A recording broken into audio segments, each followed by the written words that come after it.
इससे ज़्यादा 28 से ज़्यादा बच्चों की फोर्स डिसअपेयरेंस और मर्डर की एलिगेशंस थी, लेकिन जब वो वापस आई और बच्चा उसके साथ नहीं था तो वो बॉक्स हैवी वेट का हो गया हुआ था।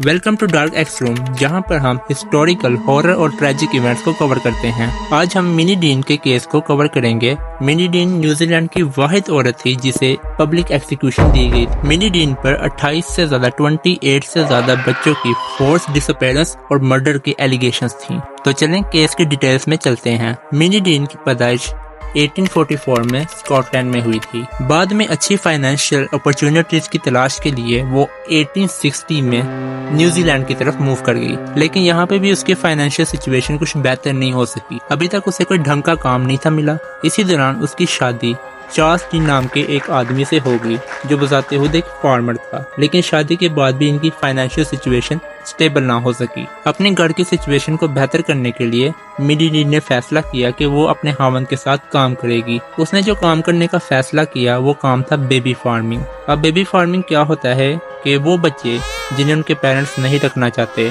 मसलन के जो नाजायज बच्चे होते हैं, उस जमाने में उन्हें ऑर्फनेज भेजने के बजाय बेबी फार्मर्स को दे दिया जाता था। बेबी फार्मर्स कुछ पैसे की बस जो वो या इकट्ठे ले लिया करते थे या इंस्टॉलमेंट की सूरत में हर महीने जो पेरेंट्स होते थे उनसे लिए जाते थे, उनसे हासिल करते थे और बच्चे की टेक करते थे। इस तरह वो जो बच्चे होते थे उन्हें घर की सहूलतें भी मिल जाया करती थी और जो बेबी फार्मर होता था उसे फाइनेंशियल सिचुएशन या जो नीड्स थी पूरा करने के लिए पैसे भी मिल जाया करते थे। लेकिन हर बेबी फार्मर जो था वो बच्चों का लाजमी तौर पर ध्यान नहीं रख सकता था।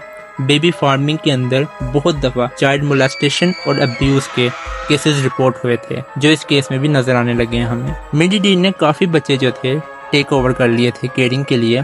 वो उनके पेरेंट्स से पैसे हासिल किया करती थी उनकी केयर टेक करने के नाम पे। सब कुछ सही चल रहा था, लेकिन कुछ अरसे के बाद जो नेबर्स थे उन्हें मिनी डीन पर शक होना शुरू हो गया। उनका कहना यह था कि मिनी डीन की जो फैकल्टी है या उसका जो घर है वहाँ से बच्चे गायब हो रहे हैं या कम हो रहे हैं। कुछ नेबर्स का ये भी कहना था कि जो बच्चे मिनी डीन के घर जाते हैं वो वापस नहीं आते या गायब हो जाते हैं। बहुत से नेबर ने मिनी डीन के खिलाफ पुलिस में शिकायत भी की, लेकिन कोई सॉलिड एविडेंस ना होने की वजह से वो अरेस्ट ना हो सकी। लेकिन क्योंकि कंप्लेन बहुत ज्यादा थी तो पुलिस ने मिनी डीन की इन्वेस्टिगेशन करना शुरू कर दी थी। इसी दौरान उन्हें मिनी डीन के खिलाफ एक सॉलिड एविडेंस मिला। एक दफा क्या हुआ कि मिनी डीन ट्रेल पर सफर करने के लिए गई, उसके साथ उस टाइम एक बच्चा भी था। ट्रेन की फैसिलिटी ने ये बात नोट कर ली, लेकिन जब मिनी डीन वापस आई तो वो बच्चा मिनी डीन के साथ नहीं था, वो बच्चा गायब हो गया था। उन्होंने एक और बात भी नोटिस की कि मिनी डीन के पास जो बैग है हेड बॉक्स, वो जब गई थी बच्चे के साथ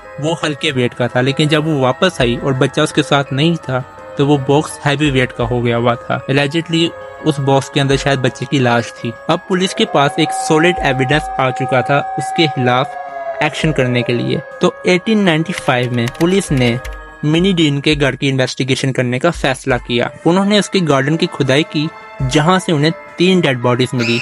2 डेड बॉडीज न्यूबॉर्न बेबीज की थी और एक dead body 3 year old boy की थी, एक लड़के की। फोरेंसिक के बाद पता चला कि जो लड़का था 3 साल का, उससे सफोकेट करके गला दबाकर मारा गया था। ये एविडेंस मिनी डीन के खिलाफ एक तगड़ा केस बनाने के लिए काफी थी। कोर्ट के अंदर प्रोसिक्यूशन ने मिनी डीन पर 28 से ज्यादा बच्चों की फोर्स डिसअपेयरेंस और मर्डर के चार्जेस लगाए। मिनी डीन ने ये सब क्यों किया? एलिजिडली वो पैसे तो हासिल कर लेती थी फैमिली से, पेरेंट्स से, बच्चों की केयर करने के लिए, लेकिन वो पैसे बच्चों पर लगाने ना पड़े इसलिए वो बच्चों को मार दिया करती थी। कुछ बच्चों के बदले वो ये कहा करती थी कि बच्चे मेडिकली मम्स से या स्मॉल पॉक्स की वजह से मर गए हैं। बकाया पेरेंट्स पीछे आया ही नहीं थे करते, क्योंकि जैसा कि मैं बता चुका हूँ बेबी फार्मिंग में वही बच्चे दिए जाते हैं जो कि आमतौर पर बगैर मैरिज के पैदा होते हैं, जो मतलब नाजायज बच्चे होते हैं। मिनी डीन ने सिर्फ पैसे हासिल करने के लिए, अपने पास रखने के लिए इन बच्चों को मारा था। मिनी डीन पर ये सारे जुर्म साबित हो चुके थे और अगस्त 12, 1895 को उसे फांसी की सजा दी गई। मिनी डीन न्यूजीलैंड की हिस्ट्री की वाहिद औरत है जिसे फांसी के जरिए मौत दी गई है। वहाँ पर आमतौर पर लाइफ लॉन्ग इम्प्रिजमेंट दी जाती है अगर कत्ल का मुजरिम है, मर्डर का, लेकिन ये ओनली वुमेन थी जिसे फांसी दी गई। मिनी डीन की इंसिडेंट के बाद, इतने बच्चों के कत्ल हो जाने के बाद न्यूजीलैंड की जो पॉपुलेशन थी वो खौफ का शिकार हो चुकी थी। उन्होंने अपनी अथॉरिटीज पर और गवर्नमेंट पर जोर दिया कि वो बच्चों की केयर टेकिंग के हवाले से स्ट्रॉन्ग लेजिस्लेशन करें। اور اس کے بعد یہ سب ہوا بھی۔ تو یہ تھا منی ڈین کا کیس۔ مجھے پتا ہے ویڈیو چھوٹی بنی ہے، لیکن میں نے مکمل واقعے کو سمرائز کر کے آپ کے سامنے پیش کیا ہے، اور ویڈیو لمبی کرنے کے بجائے جو ٹو دا پوائنٹ چیزیں تھی وہ آپ کے سامنے بیان کی ہے۔ میں اسی طرح کی ویڈیوز بناتا ہوں۔ اگر آپ اس طرح کی اور ویڈیوز دیکھنا چاہتے ہیں تو چینل کو سبسکرائب ضرور کیجیے گا، اور کمنٹس میں مجھے بتائیں آپ کون سا کیس دیکھنا چاہتے ہیں، پلیز۔ شکریہ۔